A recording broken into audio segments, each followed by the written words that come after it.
प्रिय भक्तगण, आज हम आपको एक कथा का श्रवण करा रही हूँ, जो सुनने मात्र से आपके जीवन में सुख, संपत्ति और धन की वर्षा होगी। तो चलिए कथा को प्रारंभ करते हैं। भगवान शिव माता पार्वती से कहते हैं, बेटियां हो हरमोश, कृपया आप इस कहानी को ध्यान से सुने। अगर आप ये कहानी सुन रहे हैं तो पूरा सुनिए। इस कथा को आधा अधूरा छोड़कर जाने की गलती मत करिएगा, क्योंकि इस पवित्र कथा को पूरा सुनने से मनचाहा फल की प्राप्ति होगी, इसलिए इस कथा को पूर्ण। लेकिन सबसे छोटी राजकुमारी जो सबसे खूबसूरत और बुद्धिमान भी थी, उसका नाम था नैना। उन सभी बहनों में से जय सबसे छोटी, सबसे बुद्धिमान थी। राजा की पहली पत्नी गुजर गई थी जब उनकी माँ की मौत हुई, तब साथ साथ सारे बे उसने अपनी सारी राजकुमारियों का बहुत अच्छा ख्याल रखा, ये इंसूर करते हुए कि उन्हें माँ और बाप का प्यार दोनों महसूस हो। उसने ये भी चाहा कि राजकुमारियां हो कभी अपनी माँ की कमी महसूस न करें। राजा अलग अलग प्रकार के राजा के लिए खाना बनाती और तैयार रखती थी। जब भी राजा अपने मंत्रियों के साथ राजधानी से बाहर जाते थे, राजकुमारियां उनके लिए खाना बनाती और उनके साथ भेजती थी। समय के साथ उस राज्य में एक राजा के मुखिया नौकर भी। जब मैं राजकुमारी भोज के लिए तैयार हो रही होती, उस समय हेड सर्वेंट की बीवी, जो विधवा थी, उसके पास जाती और राजा की बेटियों से थोड़ा सा आग मांगती थी। राजा की सबसे छोटी बेटी नैना उसे बिल्कुल पसंद नहीं आती थी। वह विधवा हर दिन आग मांगने उनके पास आने लगी। चाहे राजकुमारी कितनी भी डांट कर माना कर ले, उस पर कोई असर नहीं होता था। नैना की 6 बहनें उसे समझने के लिए कहती रही थी, वह एक गरीब विधवा है, अगर हम उसे थोड़ा सा लकई द। साथ ही वह उसके बारे में अच्छे और बुरे दोनों तरीके से बात करती थी। इसमें उस गरीब औरत का क्या दोष है? जब वह यहाँ आती है तो सिर्फ थोड़ा सा आग मांगती है। अपनी बड़ी बहनों के शब्दों को सुनते हुए छोटी राजकुमारी कहती है, हर दिन वह औरत उनके घर जाती थी आग मांगने, और किसी भी की नजर से बचागा कर वह राजा के खाने में राख को मिला देती थी। क्योंकि वह एक शैतानी विधवा थी, उसने जल्दी से राजा के तैयार किए गए खाने में राख मिलाकर उसे बिगाड़ दिया था। इसलिए उसे समझ नहीं आ रहा था कि उसकी बेटी यो उसके खाने को बिगाड़ती जा रही है। उसको यह मानने में मुश्किल हो रहा था। एक दिन राजा ने सोचा कि सच्चाई जानने के लिए मुझे अपनी बेटी पर नजर रखनी चाहिए, क्योंकि जब उसकी बेटियां खाना बना रही थी, उसने चुपके से उन्हें देखना शुरू किया। सोच रहा था कि मेरी बेटियां मेरे खाने को ऐसे क्यों नुकसान पहुंचाना चाहती हैं, इतना बुरा खाना सर्व करके। इस विचार में राजा ने अपनी बेटियों का उसको ये जानने का इरादा था कि मेरी बेटियां खाना कैसे बिगड़ती हैं। बहुत ध्यान से लड़कियां चावल धुल रही थी और खाना सबसे साफ सुथरी के साथ तैयार कर रही थी। जब सभी प्रकार के खाने तैयार हो गए और तैयार थे, तो उसने देखा कि इसको देखकर राजा बहुत आश्चर्य में था। राजा ने देखा कि मंत्री की विधवा उनके महल आए है अग्नि लेने, और उसने उसे अपने भोजन पकाने के लिए रिक्वेस्ट की। इस सुनते ही रानी गुस्से में आ गए और उसे खड़ी डांट सुनाई। जब वह इसके साथ चली जाएगी, सब भोजन में रखने के लिए राख रख दो। इस तरह उसने सबकी नजर से बचने और सब खाना बिगाड़ने का तरीका निकाला।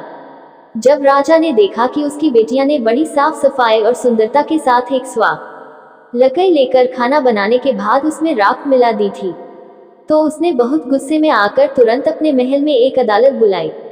अपने लोगों को मंत्री की पत्नी को लाने के लिए भेजा और उसे तुरंत अपने सामने पेश करने का हुक्म दिया, और यहाँ देखना चाहती थी कि आप कितने चतुर और बुद्धिमान हैं और आप ऐसे समस्या का कैसे समाधान करते हैं। राजा की तारीफ करते हुए महिला ने कहा, महाराज आप सचमुच न्यायी और बुद्धिमान हैं। इस तरह उसने राजा को अपने मधुर ऐसे शब्दों को सुनते ही राजा उसकी बुद्धिमत्ता से बहुत प्रसन्न हुआ और उसके चरण में भी कैद हो गया। उसे सजा देने के बजाय राजा ने तय किया उसे अपनी रानी बनाने का। इस तरह उसने उसे शादी की और वह मंत्री की विधवा राजमहल में। उसने चाहती थी कि यह राजकुमारियां आगे भी तरह से महल छोड़ दें। इसका हासिल करने के लिए उसने साजिश रचना शुरू की। चाहे कुछ भी हो, एक बार राजकुमारियां आगे महल से निकाल गई तो सारा राजा का धन, संपत्ति और शान और शौक। लेकिन राजा भी अपनी बेटी से बहुत प्यार करता था, उसके प्रति बहुत दया और मेहरबानी दिखाता था। उसे अपनी बेटी को किसी भी तकलीफ में नहीं देख सकता था। नहीं, रानी बीच में चाहती थी कि राजा की बेटियों को हर तरह से दुख पह, और धीरे धीरे उनके और जरूरियत और सुखों को कम कर दिया। इस तरह 7 बहनें एक दुहक का पहाड़ सहना पड़ता था। उसके विपरीत वह रानी जो मुख्य पत्नी थी, अब रानी बनी, ने अपने आप को और अपनी छोटी बेटी को हर तरह के सुखों से नवा, सुंदर वस्त्र पहनाया, और उसने उसके लिए कई आश्चर्यजनक चीजें इकट्ठा की। उसने राजा की पहली पत्नी के सभी राजकुमारियों को हर तरह के आनंद से बाहर रखा। सभी बहनें बहुत उदास और उदासी में रहती थी। एक दिन अत्यंत व्याकुल, क्या आप नहीं देख सकती आपकी बेबस, शक्तिहीन और दुखी बेटियों को? हमारे कदमों की कितनी पीड़ा हम पर अत्यंत है। हम भूखे और प्यासे हैं। माँ, अब हमें क्या करना चाहिए? धीरे धीरे यह उनका रोजाना काम बन गया। जब भी उन्हें दिन में अपनी माँ की कब्र पर बैठकर रोते हुए उन्होंने देखा कि उनकी माँ की मजार से एक खूबसूरत अनार का पेड़ उग रहा है।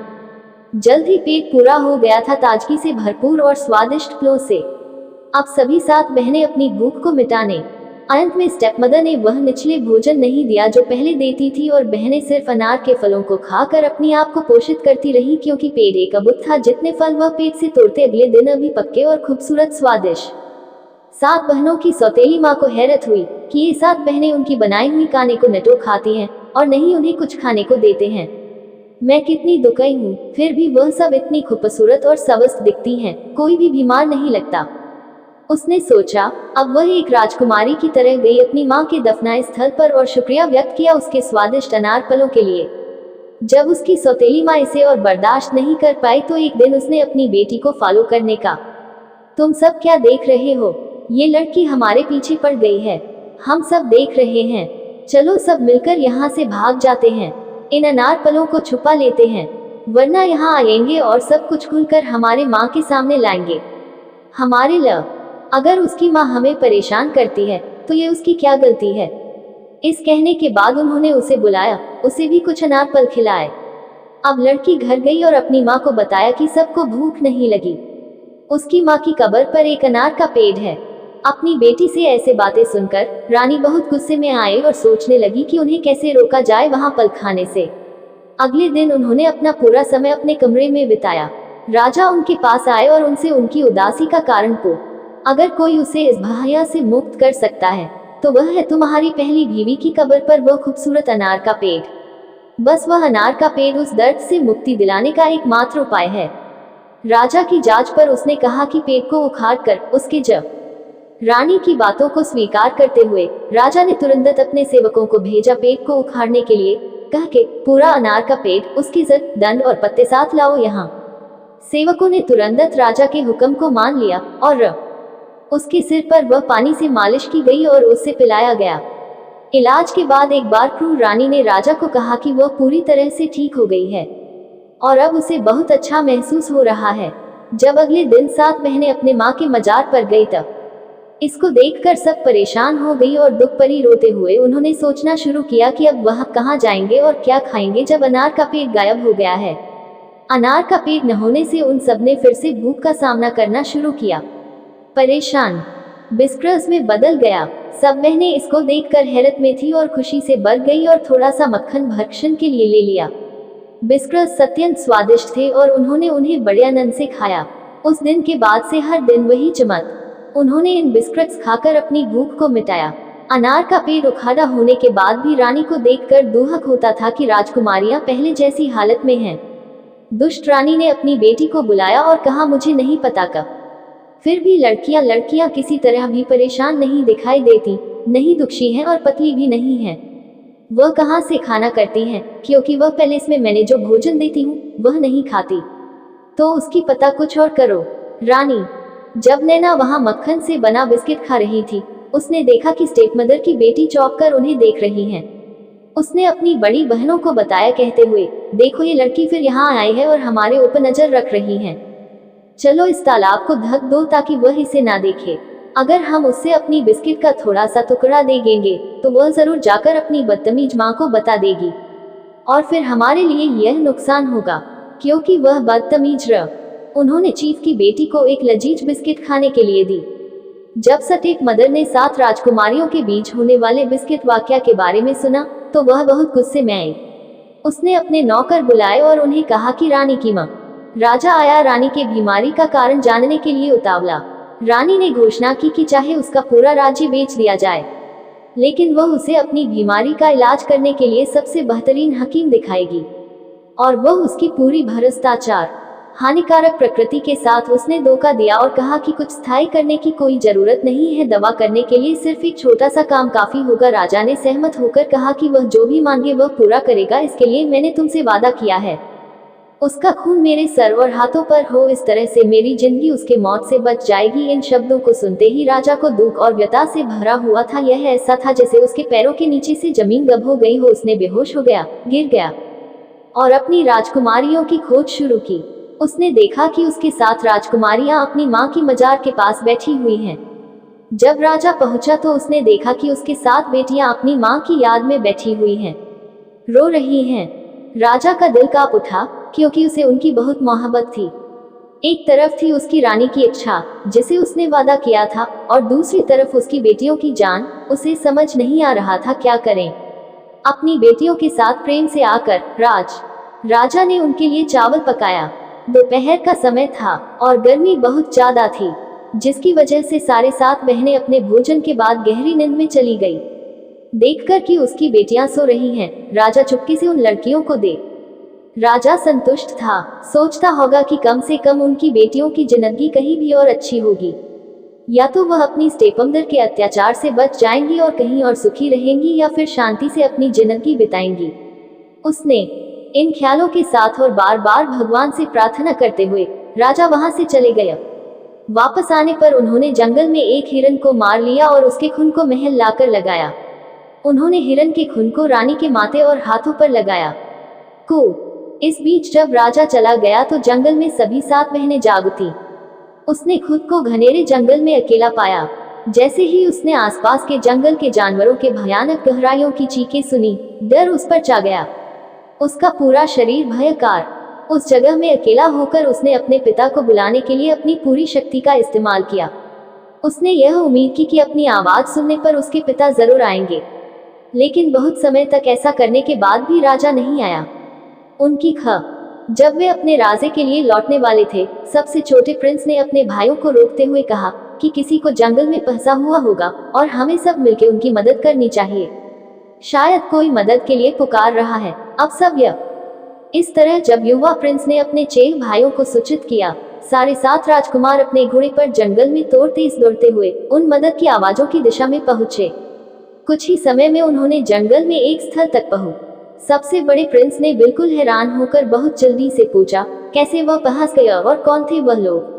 प्रिंसेस ने अपनी पूरी कहानी को 7 भाइयों को सुनाई।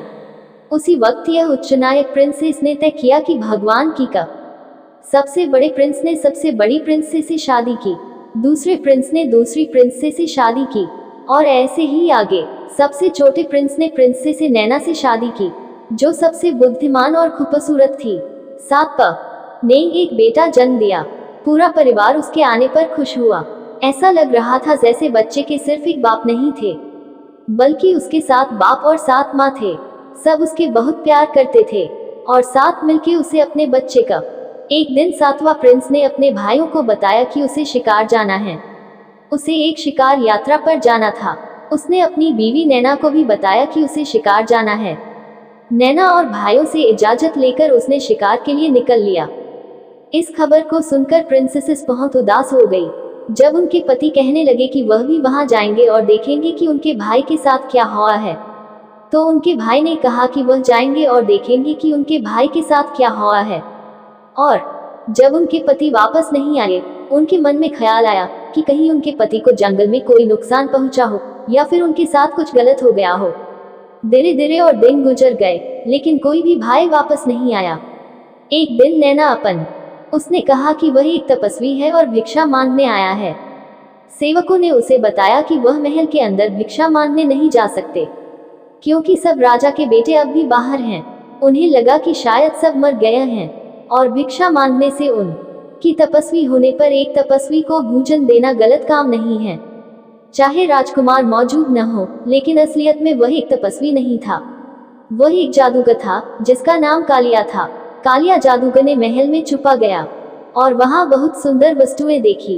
अंत में उसने देखा कि राजकुमारी नैना अपने छोटे बेटे को सुलाने में लगा रही थी, उसे लोरी गा रही थी। राजकुमारी नैना को देखकर जादूगर कालिया ने सोचा कि उसने अपनी जिंदगी में व्यक्ति ने उसे शादी के लिए प्रस्तुत किया। राजकुमारी नैना ने कहा, मैं पहले ही विवाहित हूँ, मेरा पति यहाँ नहीं है और मुझे डर है कि शायद उसका देहांत हो गया हो। फिर भी मेरे पास एक छोटा सा बेटा है जिसके लिए जादू की प्रस्तुति पर अमल नहीं किया। उसने कहा कि वह अपने पति को ढूंढेगी। अगर वह अपने पिता को ढूंढने में विश्वास रख रही थी तो वह जादूगर की बात सुनने के लिए तैयार नहीं थी। प्रिंसेस ने उसे शादी के लिए मनाने का जादूगर कालिया ने नैना के साथ बहुत गुस्सा किया और अपने जादू की शक्ति का इस्तेमाल करके उसे एक छोटा सा काला कुत्ता बनाया। कालिया ने कहा कि अगर वह खुद से माना नहीं करेगी तो उसको उसके जादुई बल से मजबूर कर दिया जाएगा। अब एक कुत्ते के रूप में जैसे ही जादूगर अपने पास पहुंचा, गार्ड्स ने उससे पूछा कि उसने ये छोटा कुत्ता कहां से हासिल किया। जवाब में जादूगर ने कहा कि प्रिंसेसेस ने उसे ये कुत्ता उपहार में दिया है।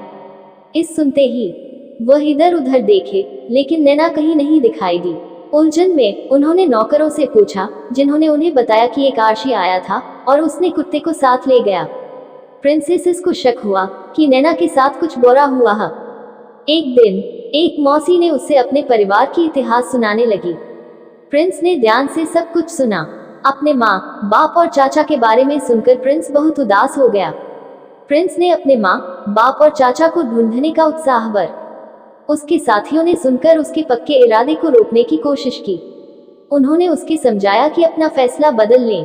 कह रहे थे कि जो पहले चले गए हैं वह चले गए हैं। उन नहीं चाहते थे कि वह भी उन्हें खो दें, उनके पति और बहनों को।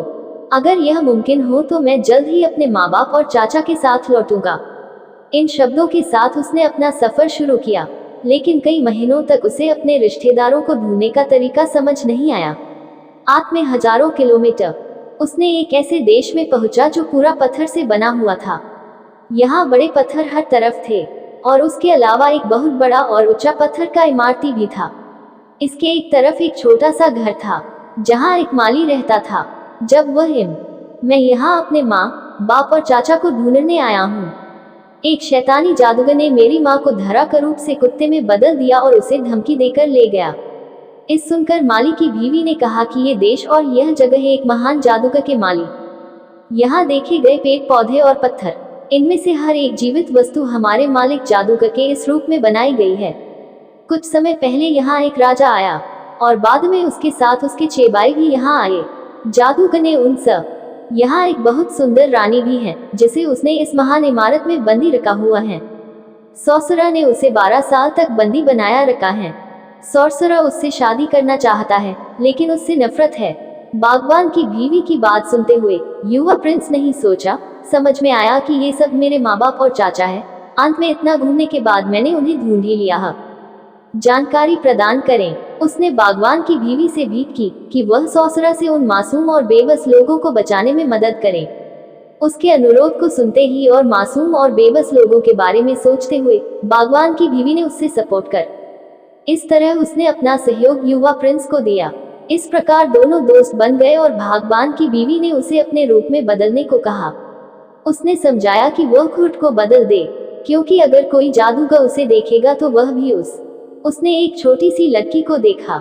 जादूगर ने बागबान की बीवी को बुलाया लड़की के बारे में जानने के लिए। उसने जवाब दिया कि लड़की उसकी बेटी है। इस तरह जादूगर और प्रिंस के बीच में पहला मुलाकात हुई। प्रिंस जादूगर ने उसे बताया कि कल वह अपनी खूबसूरत इमारत में रहने वाली सुंदर महिला के लिए अपना पहला उपहार लेकर आएगा। इस सुनते ही युवा प्रिंस खुश हुआ कि अगले दिन वह अपनी माँ के लिए एक तोहफा लाएगा। जादूगर से माँ तो वह अपनी असली पहचान अपनी माँ को बता देगा। जब पता चला कि शादी हो गई थी राजकुमार के साथ तो राजकुमार ने उसे एक छोटा सा अंगूठी दिया था जिसमें उसका नाम लिखा था। नैना ने इस अंगूठी को अपने बेटे की उंगली में। भगवान के माली की बीवी ने राजकुमार को सलाह दी कि वह कुछ छुपा दे बाग में जो उसकी माँ उसके पहचान सके और उसने कहा कि यही एक तरीका होगा उसकी माँ को बिना किसी मुश्किल के उसके पहचानने का। दरबार हमेशा नजर रखता था राजकुमारी नैन। हर दिन मौका मिलता था अपने मांगी से फूलों का हार माँ को देने का। अब रोज वह फूलों का हार फूलों की रानी को भेजने लगा। एक जादू का नौकर हमेशा उसकी माँ के कमरे में रहता था। अंत में एक दिन किस्मत ने राजकुमार का साथ दिया और एक ऐसे मौके में मिला जब उसकी माँ के कमरे में कोई और नहीं था, सिर्फ वह। जब उसके कोई नहीं देख सकता था तो उसने जब नैना ने फूलों का हार पर ध्यान दिया तो उसने अंदर कुछ रहस्यमय देखा। ताकतवर नजर से देखते ही उसने फूलों के साथ एक छोटा सा अंगूठी देखा। अंगूठी को पहचान कर जब उसने फूलों का हार लेकर आए लड़की को देखा, उसके बेटे की कहानी में तुरंत विश्वास हो गया।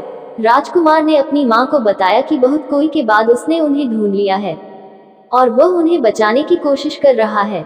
वह अपने माँ बाप और राज्य को शैतान जादू करने वाले का, क्योंकि उसे उससे शादी करनी थी, उसने उससे शादी करने से इनकार कर दिया था। बेटी ने कहा, माँ तूने सिर्फ 12 साल तक कालिया जादूगर से सख्ती और गुस्से से डील किया है, अब जादूगर को कह दे कि मैंने अपने पति के शौक को इतना समय तक छा। बेटा ने सुझाव दिया, पहले तो ये पता लगाओ कि उसकी शक्तियाँ क्या हैं और उसके क्या कमजोरियाँ हैं। क्या वह अमर है या उसे मारा जा सकता है। नैना ने अपने बेटे की सलाह सुनी और अगले दिन उसके बेटे की राय के तौर पर कालिया जा। लेकिन नैना ने उसे बताया कि शादी से पहले उसे थोड़ा और समय चाहिए ताकि वह एक दूसरे को अच्छे से समझ सके और दुश्मनी के बाद दोस्ती और भी मजबूत हो सके। फिर नैना ने जादूगर से पूछा, क्या तुम बिल्कुल अमर हो? क्या तुम कभी भी शादी के जरिए तुम्हारी पत्नी बनने से पहले मुझे तुम्हारे बारे में सब कुछ पता चाहिए। मैं किसी भी विपत्ति को कैसे कंट्रोल करूंगी। मैं अपने पहले पति और पहले बेटे को ऑलरेडी खो चुकी हूँ, लेकिन अगर मैं तुमसे शादी करके उस घनाया जंगल के बीच में एक थका हुआ गोला है जहाँ सिर्फ पाम ट्रीज हैं और इन पाम ट्रीज के चारों तरफ एक दूसरे से जुड़ी चक्के में भरपूर पानी से भरा एक तालाब है। चक्के के नीचे एक छोटा सा पिंजरा है जहाँ एक चम, लेकिन कोई भी तरीका से तोते को कोई नुकसान नहीं पहुंचा सकता। मैं वहाँ बहुत बड़े लोगों को रखा हुआ हूँ तोते को सुरक्षित रखने के लिए। जो भी उस जगह के पास आता है उसे तुरंत मार दिया जाएगा। नैना ने जो शैतानी जादूगर से बात की थी उसने अपने बेटे को सब कुछ बताया, लेकिन अपने बेटे के जीवन में खतरे देखकर रानी ने उसे कहा कि वह तोता पाने का इरादा छोड़ दे। जादूगर के खौफ से नैना को अपने बेटे को वहां जाने से, चिंता मत करो मैं जल्दी लौटूंगा। इस बीच आप जादूगर के साथ एक खुशमिजाजी बातचीत में मस्त हो सकते हैं। हंसी मजाक के साथ अपने शादी के बारे में युवराज ने अब नीमा को जल्दी लौटने की कसम देकर तोते की तलाश में, जब तक वह पहुंचा लगातार चलने से उसने पूरी तरह थक जाना था। जंगल में उसने एक बड़े चायदार के नीचे सुकून पाया और ठंडी हवा के साथ जल्दी ही सो गया। थोड़े समय बाद उसे कुछ आवाज के कारण जगा। जब वह घूमे उसकी नजर उसके ऊपर के पेड़ के शाखों में एक जोड़ी ईगल्स ने अपना घर बनाया हुआ था और उस घर में 2 छोटे ईगल्स बैठे थे। ईगल बच्चे तब अकेले थे, उन्होंने सांप को नजदीक देख लिया था और भयंकर चिल्ला रहे थे। मासूम ईगल बच्चों के जांच करने पर उसे दिखाई दिए 2 बुजुर्ग ईगल्स जो अपने घर की तरफ आ रहे थे। ये दोनों बुजुर्ग ईगल्स अपने बच्चों के लिए खाना लाने के लिए शिकार पर गए थे। अपने बच्चों के लिए घर में खाना छोड़ने के बाद उन बच्चों की माँ वाली पतंग ने राजकुमार से कहा, बहुत सालों से एक जालिम और दिलबरी से भरा हुआ बाज मेरे मासूम बच्चों का शिकार कर रहा है, लेकिन आज शाम की जंग में उसे हराकर तूने मेरी बच्चों की जिंदगियां बचा ली। हम तेरी सेवा। जानकारी प्राप्त करने पर राजकुमार ने उन्हें अपनी पूरी कहानी सुनाई। चीनो पतंग ने कहा कि वे उसे इस जंगल में बताए गए स्थल की खोज में मदद कर सकते हैं। उसके बाद पर राजकुमार ने अपनी पूरी कहानी सुनाई। दोनों पतंग अपने पंख फैलाकर राजकुमार को बिठा लिए और उनकी यात्रा आसमान में शुरू हो गई। वे राजकुमार को बहुत दूर तक ले गए। जब वे एक जंगल के घने हिस्से तक पहुंच गए तो उन्होंने एक वृत्ताकार भीतर बने लम्ब, उनकी गिनती हजारों में थी। एक साधारण व्यक्ति के लिए सभी इन अनंत भूतों और राक्षसों से मुकाबला करना असंभव था। इस बीच चीनो अपने मजबूत पंखों के साथ नीचे उतरने लगा। जब वह जमीन के ऊपर ही था तो राजकुमार ने उसके बाद उनके अंदर से निकलकर राजकुमार ने हल्की रंग की पंख वाले तोते तक पहुंचा। प्रिंस ने पॉरेट को कपड़े में लपेट लिया, उसे अपने रोब के पॉकेट में रख दिया। जैसे ही प्रिंस चीनो के पंख पर चढ़ गया और अपने सफर को आसमान में शुरू किया, चीनो ने अपने शक्तिशाली पंखों से आसमान से जमीन पर उतर गया। जब तक वह सारे जिन, भूत और शैतान जो अभी तक पेड़ों पर सो रहे थे, वह सब ने आसमान में, वे अंत में चीना पहुंच गए जहां से वह शुरू हुए थे, बहुत दूर। यही वही बड़ा पेड़ था जहां उन्होंने अपना घर बनाया था। प्रिंस पहुंचते ही बोले, अपने छोटे ईगल्स को ले लो, उन्होंने मेरे लिए बहुत बड़ा उपकार किया है। वो महल के दरवाजे के नीचे बगीचा में बैठकर उसने एक पॉरेट के साथ खेलना शुरू किया। कालिया उसे खिड़की से देखते हुए जल्दी से नीचे आया और बोला, मेरे बच्चे इस पॉरेट को कहाँ से लाए हो? मुझे दे दो, मैं तुम्हें बड़ी अगर ये तुम्हारा पुराना और प्रिय पालतू है, तुम्हार समझ सकता हूँ कि तुम उसे मुफ्त में नहीं दोगे। बताओ, इस पूरेट के लिए तुम्हें क्या दाम चाहिए? प्रिंस ने जवाब दिया, साहिब मैं अपना प्रिय पूरेट नहीं बेच सकता। प्रिंस ने जवाब दिया, साहिब मैं अपना प्रिय पॉरेट नहीं भेज सकता। शैतान के इस बयान पर कालिया और भी भयानक होकर बोला, अगर यह पॉरेट तुम्हारा पुराना और प्रिय है तो मैं समझ सकता हूँ कि तुम उसे मुफ्त में नहीं दोगे। बता।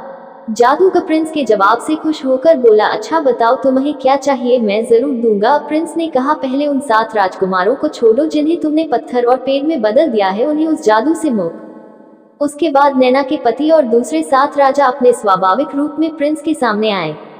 फिर जादूगर ने कहा, देखो मैंने उन्हें फिर से ठीक कर दिया है, अब मुझे तोता दे दो। लेकिन प्रिंस ने जवाब दिया, क्या जल्दी है, पहले सब जीव जो पत्थर और पेड़ में बदल गया थे उनका स्वाभाविक रूप में लौट आया।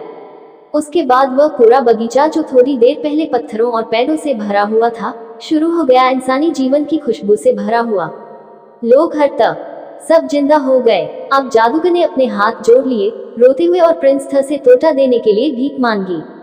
प्रिंस थ ने तोता को बहुत जोर से पकड़ लिए, एक पंख पर दबाव डाला और उसे जादूगर के शरीर से अलग कर राजकुमार ने अपने राइट हाथ से तोता के लेफ्ट पंख को तोड़े और उसे कालिया जादूगर से दूर भहेंक दिया, बिल्कुल वैसे ही जैसे उसने जादूगर का राइट हाथ भहेंका था, जिससे जादूगर का लेफ्ट हाथ उसके शरीर से अलग हो गया था।